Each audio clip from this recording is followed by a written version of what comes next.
So hello guys, চলে এলাম mini একটা ব্লগ নিয়ে। জানো আমার অনেক দিন ধরে ব্লগ ছাড়া হচ্ছে না, তো আমার একটু প্রবলেম ছিল, ফোনটাও আমার ভেঙে গিয়েছিলো, তাই ছাড়তে পারিনি। তো আজকের ব্লগটা সেরকম কিছু হবে না, ছোট্ট একটা সেট আপ নিয়ে ভিডিও করছি আজকে যে একটা বেস আর দুটো টপ দিয়েছি, টু টপ। এখানে দেখতে পাচ্ছি SM6-এর একটা 6 চ্যানেলের মিক্সার, একটা 15 KB স্টেবিলাইজার দিয়েছি। কেন ছোটো স্টেবিলাইজার নেই, তো এখানে একটা 3000 মেশিন দিয়েছি বেসের জন্য, আর টপের জন্য 1000 দিয়েছি।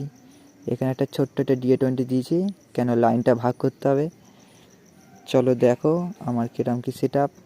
এখানে একটা ছোট্ট কালী পুজো ভাড়া এসছে, বাড়ি কালী পুজো, দেখতেই পাচ্ছ। দেখে নাও আমার সেট আপটা কীরকম কী হয়েছে। আর চলো তোমাদের সাউন্ড শুনে দেখাচ্ছি কীরকম সাউন্ড হচ্ছে। আজকের মতো এতটাই, নেক্সট ভিডিও দেখা হচ্ছে। Thank you.